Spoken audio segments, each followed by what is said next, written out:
Bom dia, Datena, telespectadores da Band, sua equipe toda, um feliz ano novo na medida do possível, muita energia, muita segurança e tranquilidade e calma para enfrentar mais um ano, ao que tudo indica, tão difícil ou quase tão difícil quanto foi o ano passado.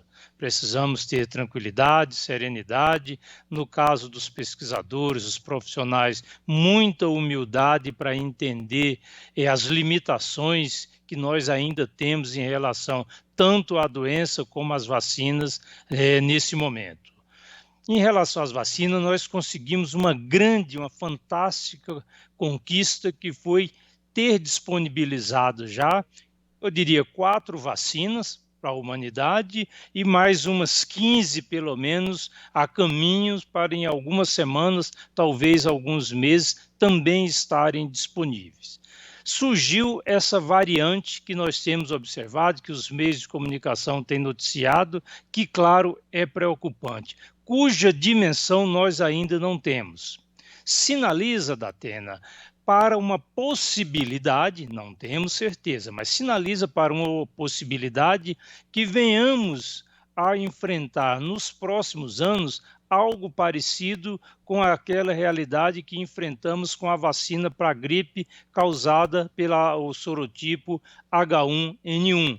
Ou seja, todos os anos há necessidade de pequenos ajustes nessa vacina para que ela possa proteger contra as cepas que normalmente vão surgindo a cada 1, 2, 3 anos. O fundamental é que a tecnologia básica da vacina já está incorporada. O instrumental tecnológico para a fabricação em larga escala dessa vacina já existe. Então, seriam pequenas adaptações anuais no conteúdo dessa vacina e, claro, um gigantesco transtorno para que tenhamos todos os anos de incorporar mais uma vacina no nosso calendário vacinal. É provável, num limite mais distante, que nós possamos incorporar numa mesma vacina, a vacina para gripe e a vacina para coronavírus também. Então, nós teríamos um combo que não seria necessário 2 vacinas, uma para a gripe e outra para o coronavírus, né? Para a influenza e outra para o coronavírus. Essa é uma possibilidade.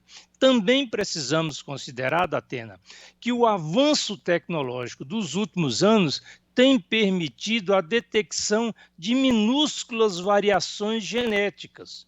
É possível que, de tão pequenas essas variações, elas não tenham impacto do ponto de vista de necessitar a incorporação de uma nova vacina, de um novo conteúdo na vacina. Mas tudo isso são especulações, precisamos, como disse no início, ter a humildade, a tranquilidade, estudarmos dia e noite dia, não se aprende realidades novas se não for estudando, né? Os estudantes, os profissionais, todas as áreas, nós temos que estar lendo o que de novo está acontecendo, aqueles que trabalham na linha de frente na pesquisa, desenvolvendo os novos projetos e dessa forma, vamos desvendando algumas dúvidas que a humanidade vai enfrentando e contribuindo para a superação da angústia dessa mesma humanidade.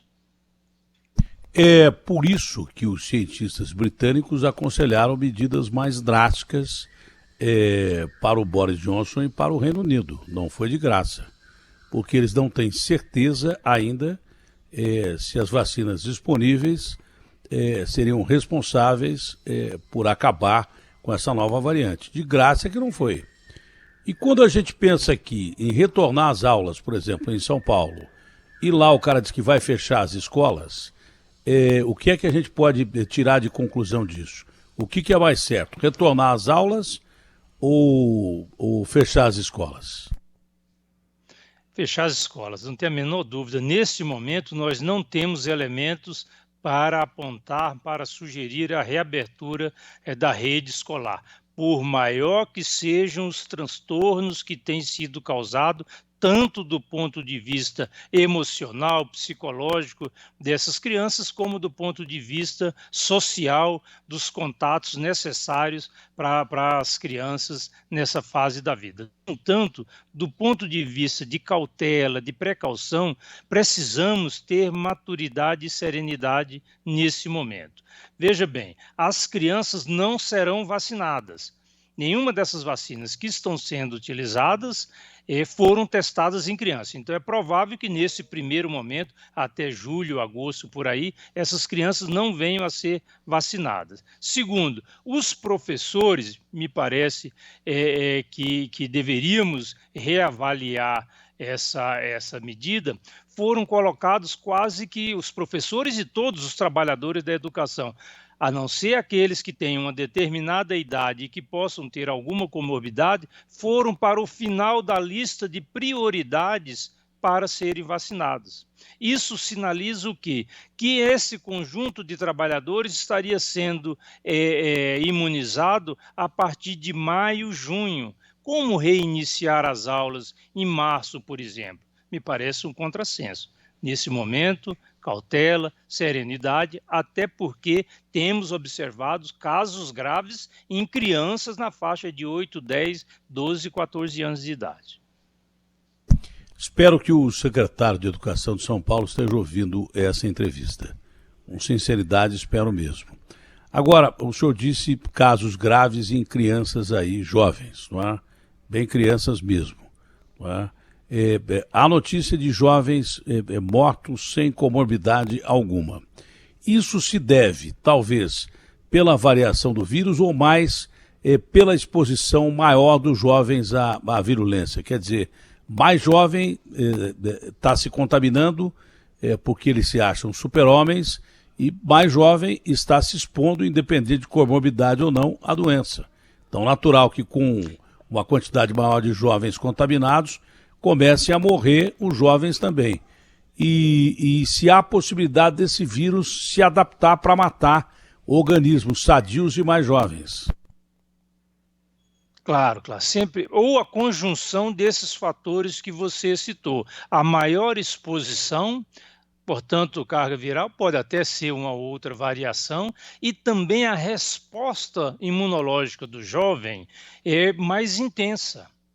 Porque essa doença, nos seus quadros graves, tem um componente daquilo que nós chamamos tecnicamente de resposta imune, resposta de quem está doente, daquele organismo doente, diante daquele vírus, que dependendo da intensidade dessa resposta, ao invés de ajudar aquele organismo, acaba produzindo quadros clínicos mais graves, mais intensos. Por isso que em determinadas situações são utilizadas medicações para reduzir um pouco a intensidade desse processo inflamatório, dessa resposta, o processo inflamatório enquanto resposta desse organismo diante daquele vírus. Então é preciso que essa juventude também entenda que parte dos seus pais, dos seus avós, suas tias, seus tios, que estão adoecendo e alguns morrendo, são decorrência de infecções que eles adquiriram nas festas, nas baladas, porque achavam-se eles, de fato, mais protegidos, mais resistentes diante da doença, mas que convivem com pessoas que elas amam, com certeza, são pessoas com as quais eles têm relações afetivas intensas, mas que acabam sendo expostas dentro de casa. Então, pai e avô se protegendo e netos se expondo e trazendo a infecção para eles, é um paradoxo que nós precisamos debater no cotidiano. Aviso aos navegantes de um dos maiores cientistas do Brasil na área de virologia. A sua força pode significar o seu fim. Aviso aos mais jovens aí. Porque quanto mais forte é o sistema imunológico de uma pessoa, e os jovens têm sistema imunológico mais forte do que o sujeito que tem acima de 60 anos, ele pode provocar uma reação tão forte que ele vai matar você.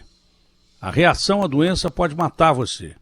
Pode provocar uma infecção que vai matar você.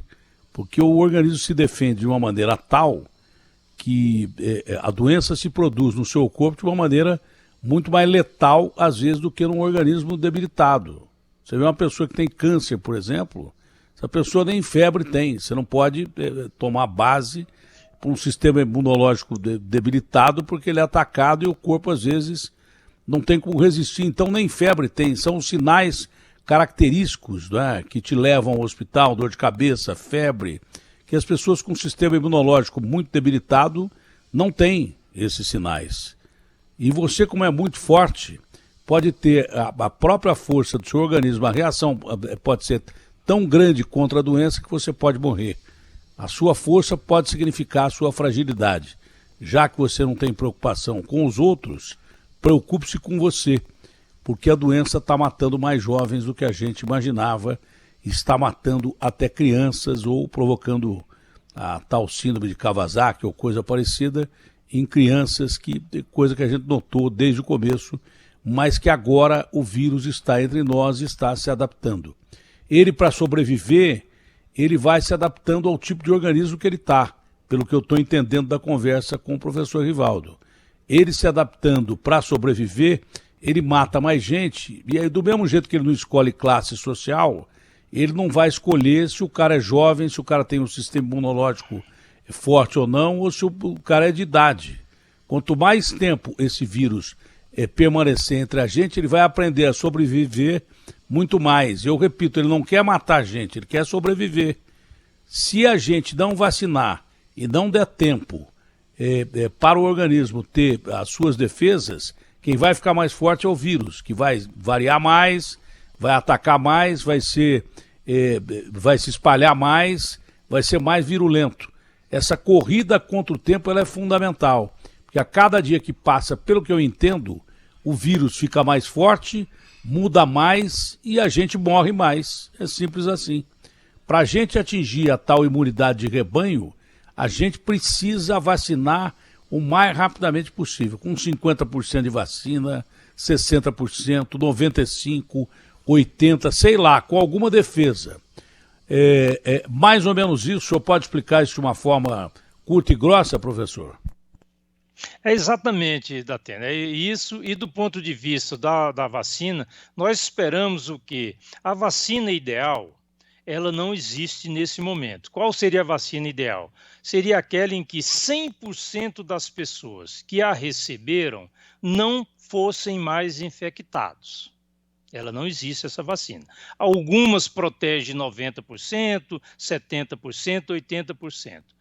O que nós estamos vivendo hoje, que já é um grande passo para a humanidade, é saber que, mesmo que esta pessoa que recebeu a vacina venha a ser infectada, ou seja, a vacina não protegeu contra a infecção, contra a entrada do vírus naquele organismo, mas ela tem protegido contra o desenvolvimento de formas graves da doença.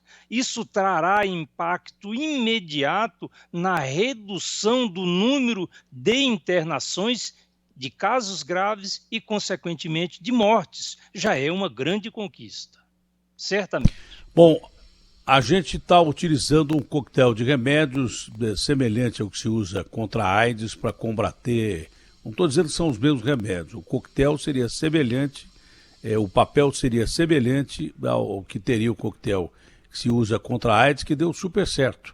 Tem gente que tem AIDS e não morre de AIDS. Vai morrer de outra coisa ou morre de AIDS, porque nós temos um coquetel que seria o remédio.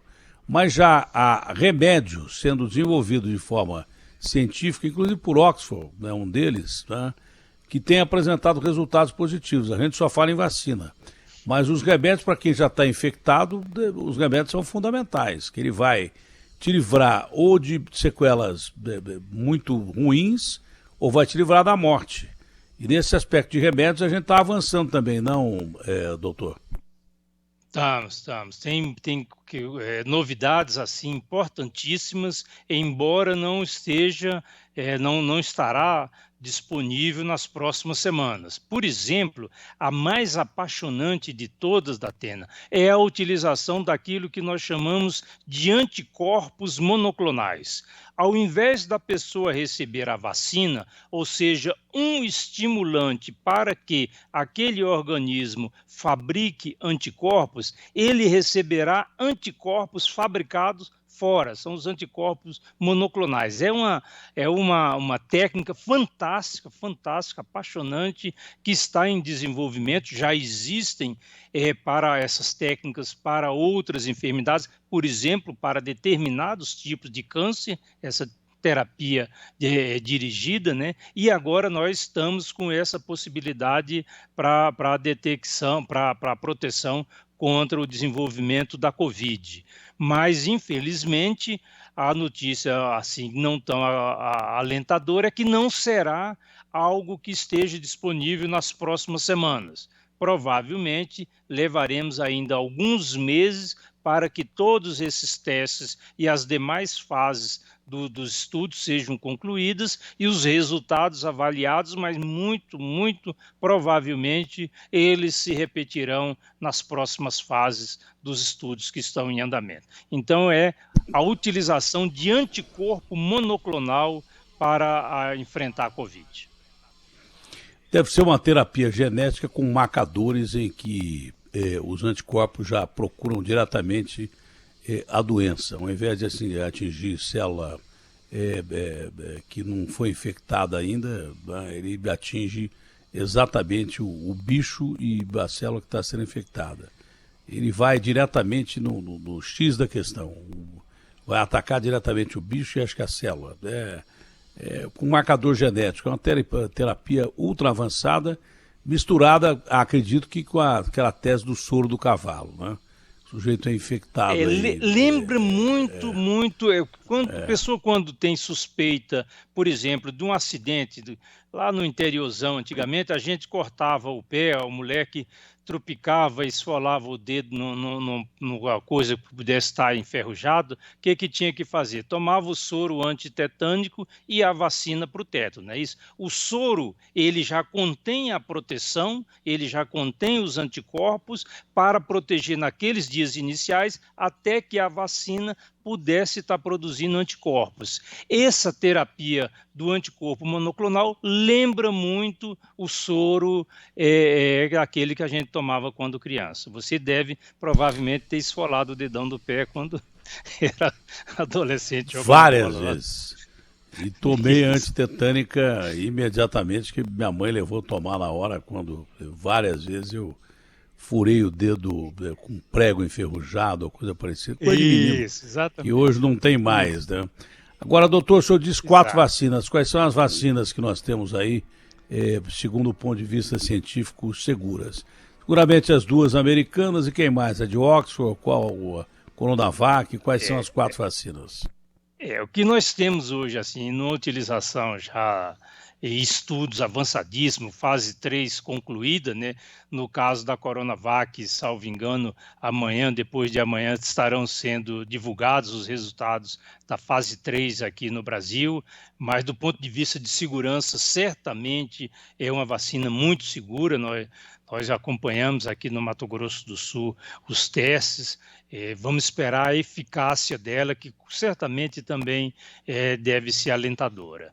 Temos a Oxford Fiocruz, agora a AstraZeneca Fiocruz, também já com a fase 3 concluída, já entrando nas fases para a solicitação de registro definitivo no Brasil e também já tendo registro no Reino Unido, e as 2 americanas, como você disse. E uma série de outras vacinas que estão a caminhos de vários outros fabricantes, né? Por exemplo, essa indiana, que os meios de comunicação tem anunciado, a Covaxin, que é algum grupo de empresários brasileiros da área de vacinas, da rede privada, está tentando obter, né, acertar as compras. Nós temos a vacina da Janssen, temos, enfim, ao todo algo como 20 a 25 vacinas em fase 3 já, ou quase chegando na fase 3, o que é, assim, uma conquista fantástica para apenas um ano, exatamente um ano, dia 10, 12, mais ou menos, de janeiro de 2020, que foi divulgado todo o código genético desse novo coronavírus. Então, exatamente um ano depois, nós já temos quase que disponível para a população mundial algo como 2 dezenas de vacina. Isso é um desenvolvimento científico fantástico, fantástico, emocionante, emocionante.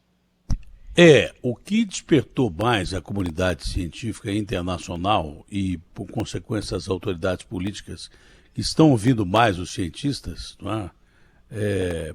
Foi essa variante do coronavírus.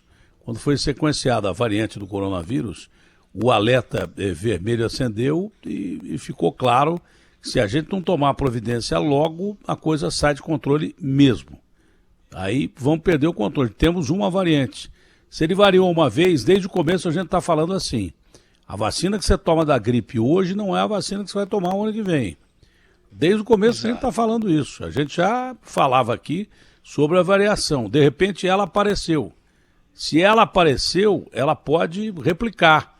E se a gente não impedir que isso seja permitido, se a gente não vacinar logo, com a vacina que você tiver aí, com 50, segura, mas com 50%, 60%, que é melhor que nada, não precisa esperar os 95%.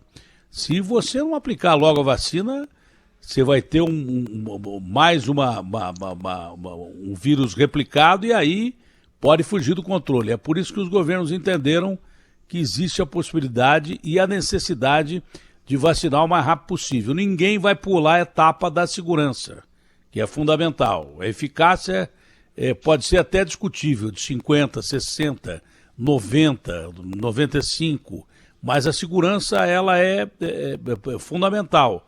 Então você não vai proteger em massa, você pode matar em massa.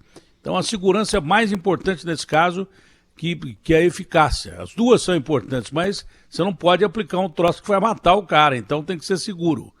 Se é 50% ou se é 90%, aí, meu amigo, toma que tem, porque é melhor do que nada. Esse é o grande detalhe.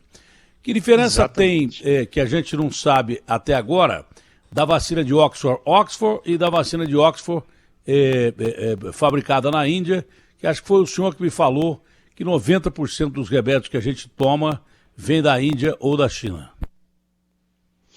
Veja bem, a vacina é exatamente a mesma, o componente é o mesmo, toda a tecnologia utilizada é a mesma, apenas hoje esses grandes laboratórios, eles têm parcerias no mundo todo, né? Tem laboratórios que são americanos, mas que também têm grandes fábricas no Japão ou em outros países asiáticos, como na China, na própria Índia. Essa diversidade, ela existe no mundo, mas a vacina,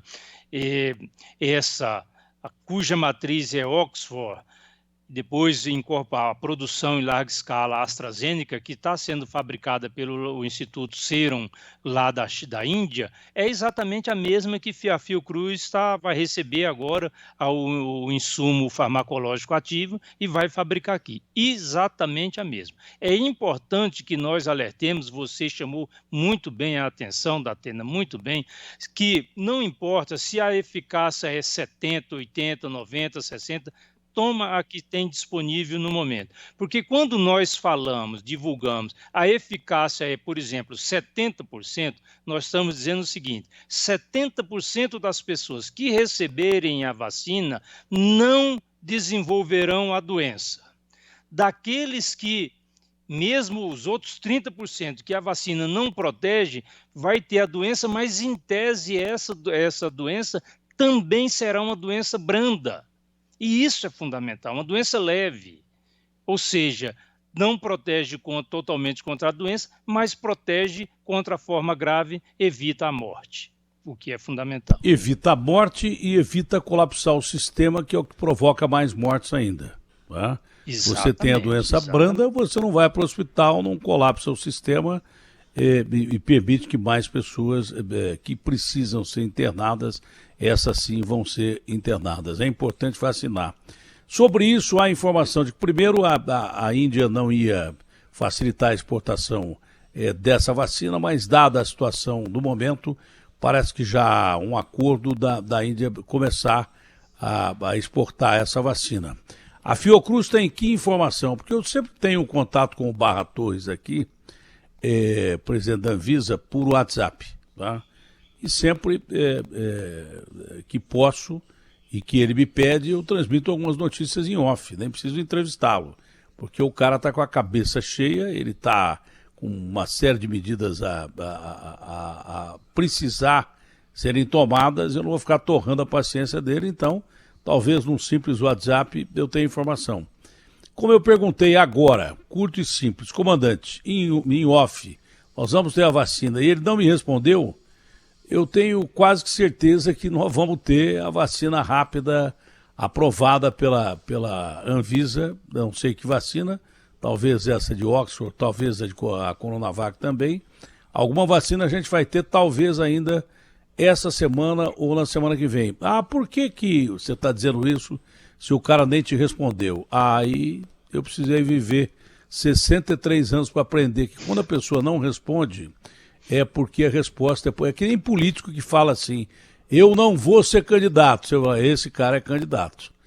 Então é a mesma coisa. Como ele não me respondeu, ele não pode responder, certeza que ele não pode me responder, mas é quase certeza que está para ser aprovada uma vacina pela Anvisa, porque já estão em fase 3 algumas vacinas e nós já estamos em fase vermelha de precisar aplicar essas vacinas.